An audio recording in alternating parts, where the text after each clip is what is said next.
Hej! I kvällens program så ska ni få följa med mig, Per Gessle, in i studio. Vad är det för gitarrer du har här, Kristoffer? Ja, du har mycket att välja på. En nylongitarr kanske? Fattas en massa sång där på slutet. Men är det tuff? Ritandet har utvecklats sen jag tittade i de här böckerna. Alltså. Och jag tänker dessutom spela min absoluta favoritlåt av alla 874 låtar som jag har skrivit. En gång skulle vi ha överens. Det är inte så dumt, va?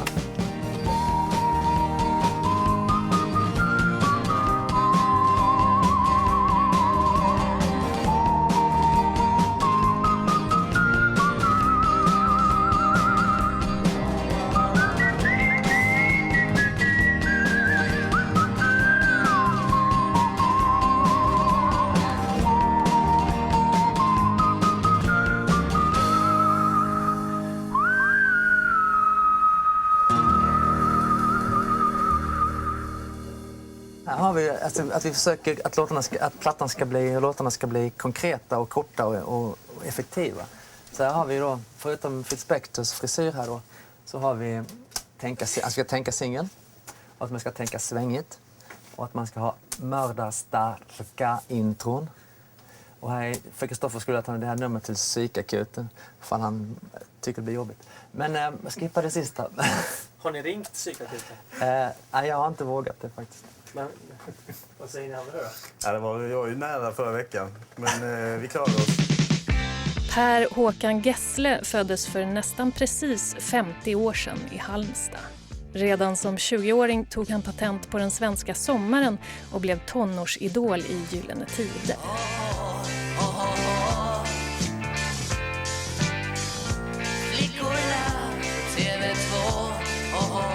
Välkommen, Per Gessle.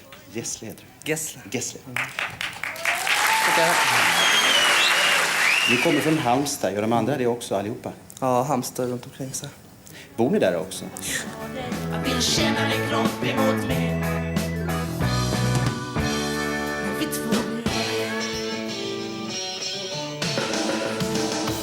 Men Sverige har aldrig varit stort nog. I slutet av 80-talet erövrade han världen med Marie Fredriksson i Roxette. Bara en sån sak som att låten Listen to your heart har spelats över 4 miljoner gånger i amerikansk radio. Det säger det mesta om Gessles unika känsla för popmelodier.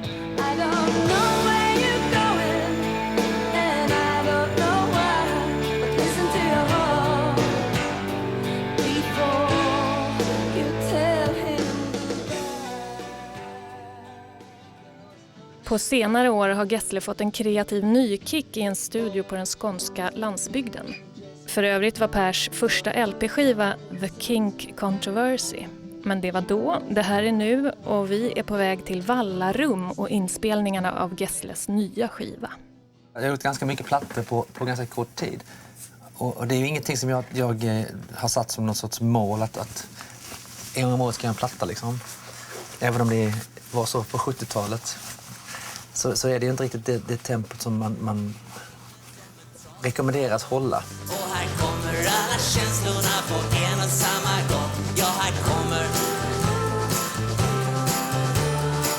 Men hej, hej, jag klarar mig nog. Jag sitter på en sten vid en sjö i skog.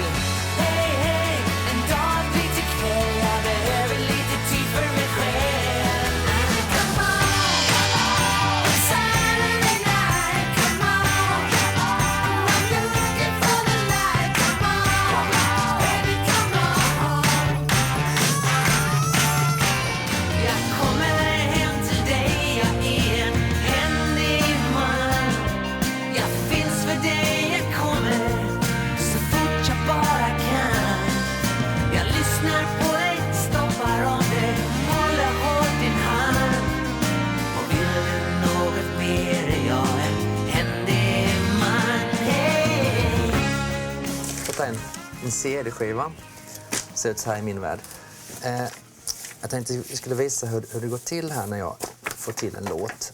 Jag har till exempel då här en ackordlapp där med lite idéer, tonarter och lite sånt här förslag på hur låten ska vara.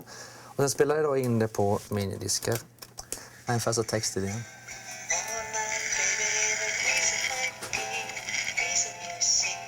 Jag kommer tyvärr inte ihåg hur det här, men det finns ett ganska tydligt sväng i det här. Jag vet inte riktigt var det kommer ifrån, men...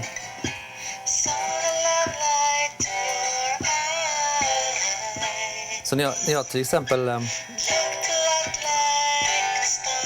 När jag kommer hit till studion så sitter jag och lyssnar på det här mest för mig själv. Och sen spelar jag det här för Christopher och Clarence. Och sen gör jag inte så mycket mer. Sen när de har fått ett intryck av låten så diskuterar vi vad ska vi göra med det här. Så mitt jobb efter en stund blir egentligen ganska passivt då. För då är det väldigt mycket upp till Clarence och Christopher att tycka. Det blev liksom en nytändning när vi hittade den här studion och Christopher framförallt. Med allt vad det innebär att spela in här. För vi kom ju från... Det blev så respektlöst allting igen och kul med musik. För vi liksom höll på... När vi spelade in med Roxette i början och vi skulle lägga på en tamburin, då ringde vi liksom till en percussionist. För att liksom komma dit och göra 2 slag på en tamburin istället för att gå in och göra det själv. Men när vi kom hit så förstod man genom Christopher att det är inte så allvarligt. Man behöver inte ha vit rock. Liksom. Per spelade inte så mycket på Roxette-plattorna? Nej, han har aldrig spelat någonting själv. Här fick han liksom spela gitarr, han fick spela solo plötsligt. Ja.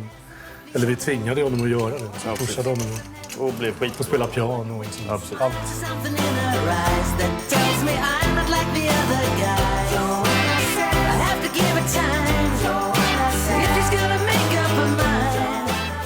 Spelar han mycket på den här skivan? Nej, nu är Nej, inte en ton. Han har inte spelat något. man måste ju ändra sig, som sagt. Nu har vi ändrat oss igen. Nu spelar han inte ett skit. Varför det då? Ja, det blev så. Det är väldigt mycket liksom, datorvärlden igen. Det är inget lir på skivan. Det är liksom inget stå och spela ihop på, utan det är plockepinn, precisionsmusik. Och det var ingenting vi bestämde. Han är ju inte förbjuden att spela, utan det föll sig bara så. Ja, klart. När det börjar gå mot slutet av skivan och börjar inse att han inte har spelat en ton, så är det rätt roligt att driva det ända i hamn. Se till att det blir inget. Han är med på något handklapp någonstans. Ja, det kanske han är. Det får vi ta bort.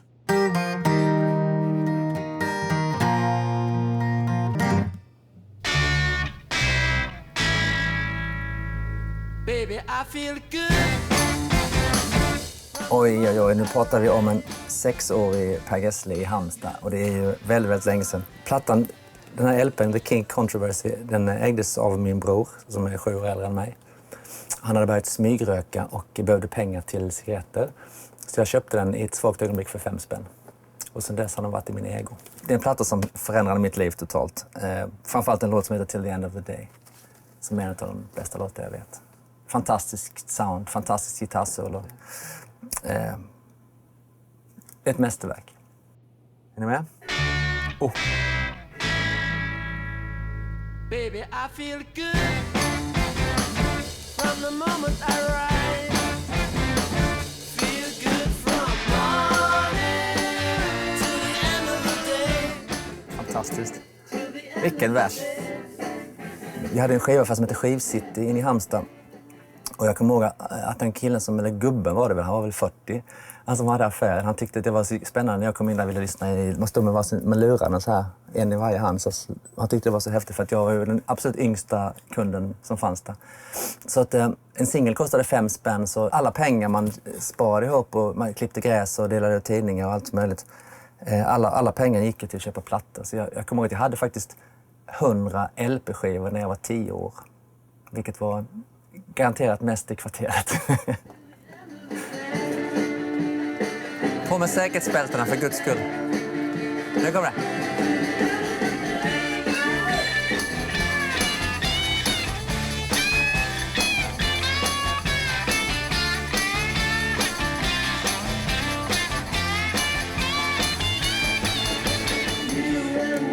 Ja, det blir inte bättre än så i livet.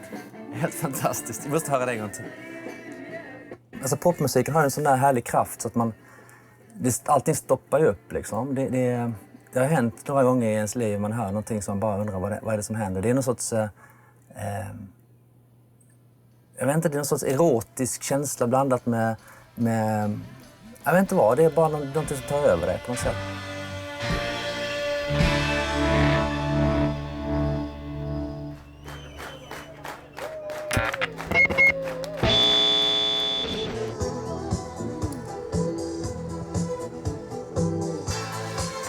hederligt. Ja. Höja lite, va? You better get up and leave the neighbors singing. You better get up before you break some major law. You're taking a walk in a distance screaming, or is it just the tires of a car? You know you've been through this before. She knocked on your door. She knocked on the door. Come to think about it, silly, really when you're thinking about it, even less you seem to know. Så den här var ju tidigt en av idéerna till plattan. Det var ju kanske nyckellåten på något sätt. För den här fanns en tydlig danstanke. Man lyssnar på en gammal Bee Gees-låt eller en gammal Casey and the Sunshine Band eller vad som helst. Vad är det som gör att det svänger? Liksom? Och så försöker man ta den idén och sen så gör man det till sina egna melodier och sina egna ackord. Man tar liksom ungefär som ABBA gjorde Dancing Queen till groovet från Rock Your Baby med George McRae liksom. Satt du med en gitarr? Ja, det gjordes på gitarr. Ja. Kan du inte visa det? Ja, kan jag göra det.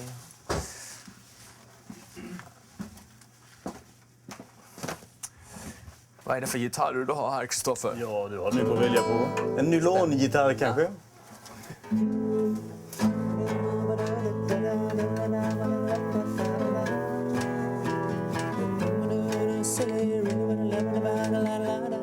Vi har försökt ta ut gränserna så långt vi kan, men ibland så... Alltså, ett villkor är att vi ska tycka det är bra själv, att det ingår på något sätt i vår smak. Alltså många låtar har ju blivit lite mer klassiskt till oss då, men det är ju bara för man gillar ju det.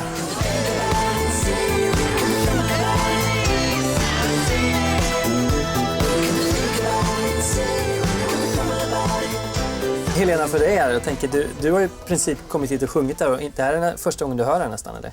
Ja, det stämmer. Hur kändes det där då? Ja, det kändes skitbra. Verkligen jättebra. Jag har märkt att jag hittar nya känslor som jag aldrig har känt innan när jag sjunger faktiskt. Det kan man göra. Snacka om betyg. Ja, det är sant. Ja, det är jättekul, det är jätteroligt. It could happen to anyone, to anyone. Waking up around the corner of a dream.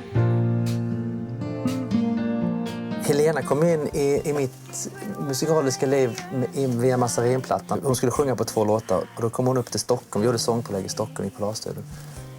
Men det var ju så fruktansvärt bra så hon hamnade ju på 9 låtar tror jag det var på Massarinplattan för hon var så bra. Och sen dess har jag jobbat väldigt mycket med henne. Mr. DJ, won't you play another love song? No more talking if you please. Hey, Mr.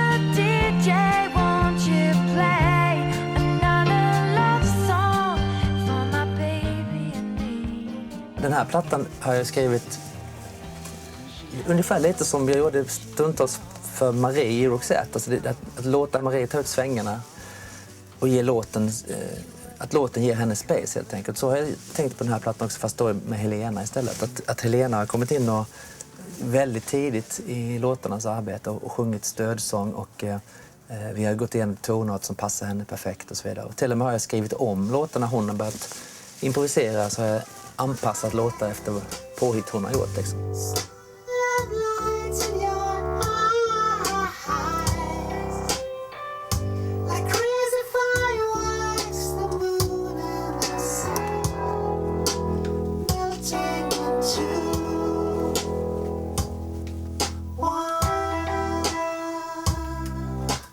Jag försökte göra mig så straight som möjligt så låta Helena sprattla omkring när hon kommer så hon river hela låten med sin röst. Kan man få in Helena? Slänger på lite Helena. Ja.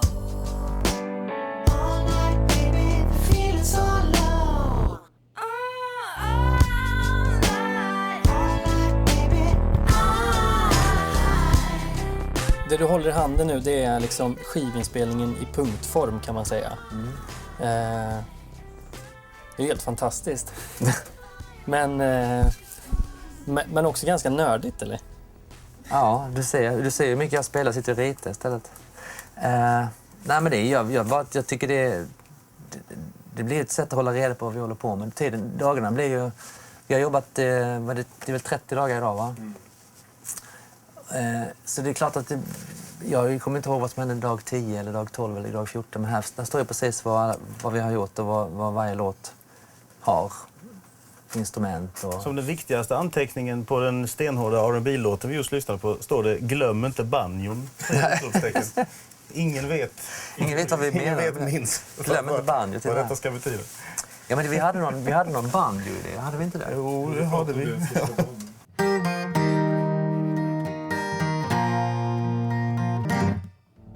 All I wanna say is if you disappoint me again, I may have to trade in this heart for something new. It's been dismantled and it's disabled and I'm disjointed, I'm disappointed. I don't have the faintest clue. Oh, let the sun shine down upon me.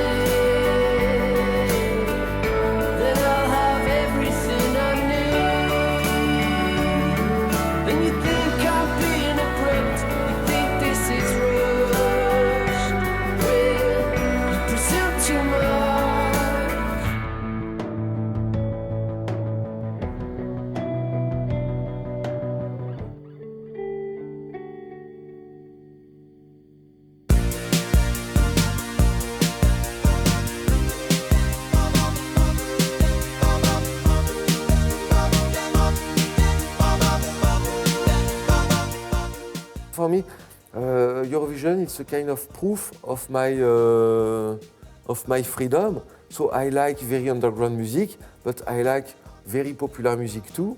And so now I can find my balance between underground and very popular.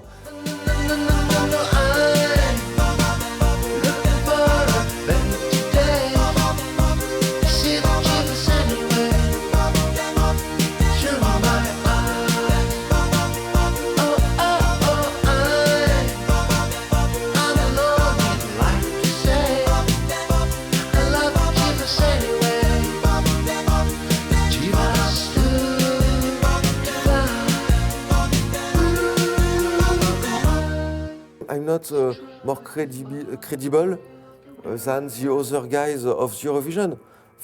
We did exactly the same thing. We sing song and we try to be fine for the audience. It's exactly the same job, but in a different way. But for me, I'm exactly like the other guy from Eurovision.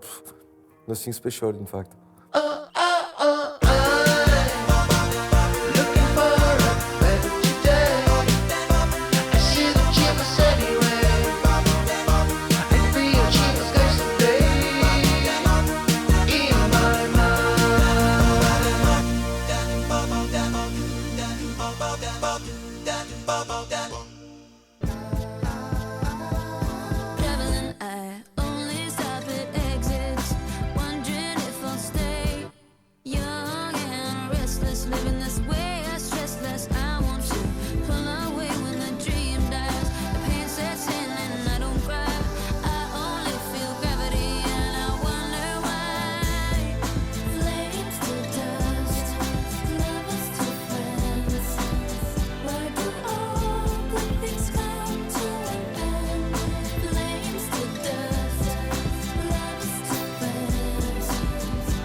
Förstått då när du tittade bort att allting har ett slut, att allt det vackra är kort. Nu sitter jag och fryser på en regnig perrong och här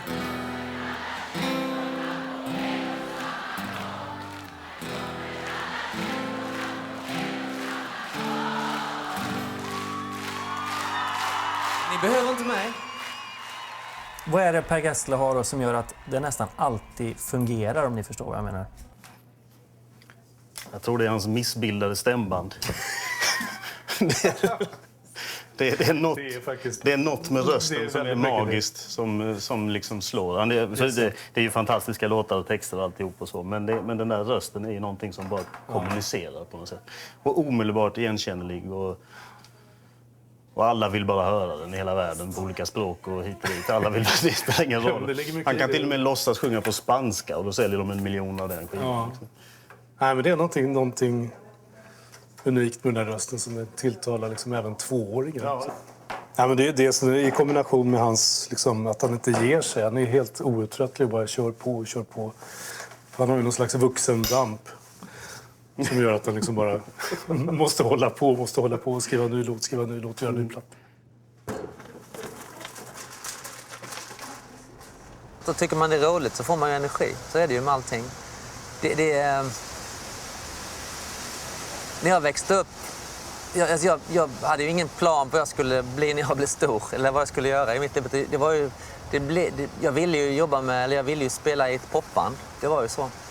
Från den första dagen jag besökte MP, som senare blev gitarrist i Gyllene, i hans första band, så jag besökte deras replokal uppe i Harplinge utanför Halmstad.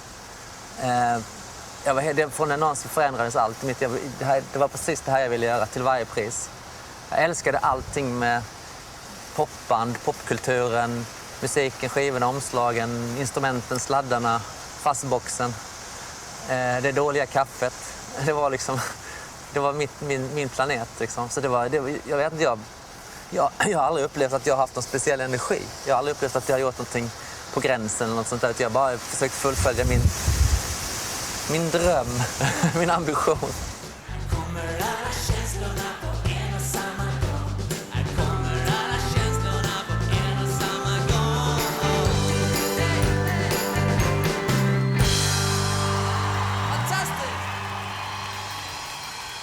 Och du fyller 50 i januari. Mm. Är du fortfarande popstjärna då? Jag vet inte. Ja, ibland är jag ju det, har jag märkt. Men jag vet inte, jag tänker inte riktigt så. Men det är jag nog.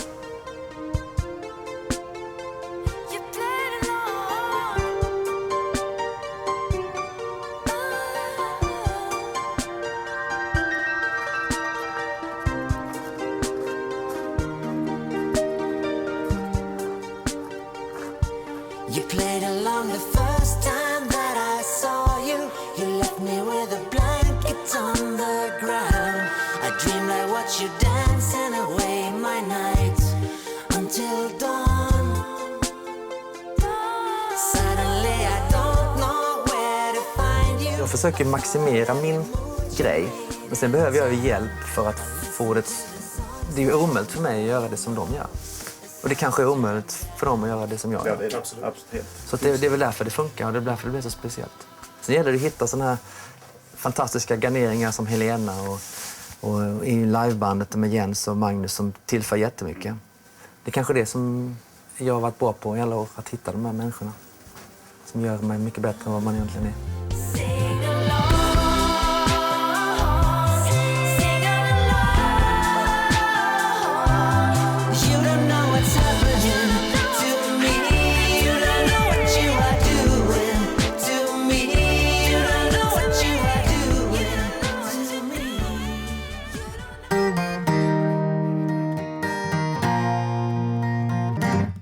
Jag har blivit ombedd att välja en av mina låtar som jag tycker bäst om. Och det är inte så lätt, jag har ju skrivit så himla mycket genom åren. Men jag har fastnat för en låt som heter Tycker om när du tar på mig. Egentligen av ett enda skäl, och det är att det är väldigt svårt tycker jag att skriva kärlekstexter som känns trovärdiga och på riktigt. Men här har jag lyckats nästan hela vägen ut tycker jag. Så att vi tänkte köra den.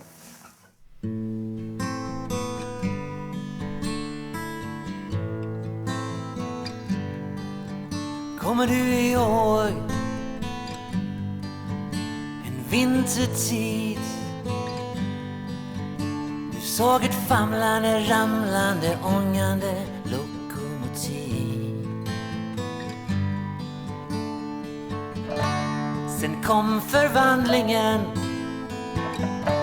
den stora ljusa sommaren. Igen.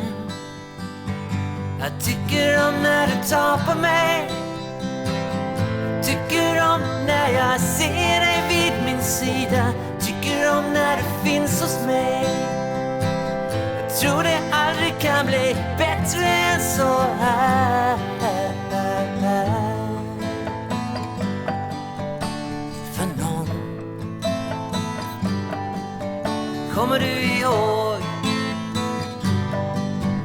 vad det går?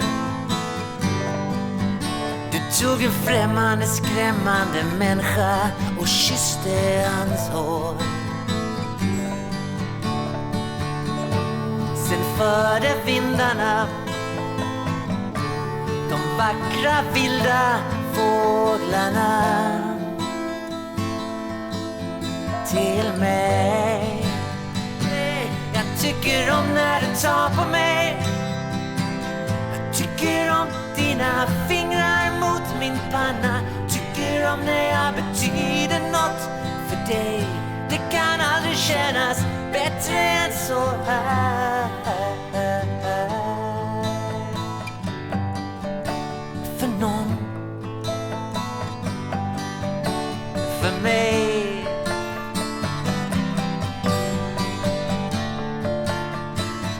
Jag tycker om när du tar på mig. Jag tycker om dina bröst i morgonljuset. Tycker om när jag betyder något för dig. Det kan aldrig kännas bättre än så här. Jag tycker om när du tar på mig. Jag tycker om när jag har dig vid min sida. Tycker om när du ler en stund mot mig. Det kan aldrig kännas bättre än så här. För någon. För mig. För mig.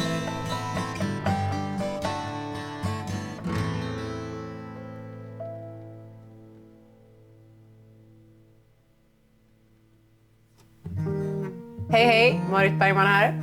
I nästa veckas program så kommer ni få följa med hem till Pontus som är en av mina prenumeranter. Jag och min kompis Åsa Jakobsson ska göra en spelning hemma hos honom i hans vardagsrum. Vi ska hjälpa till där.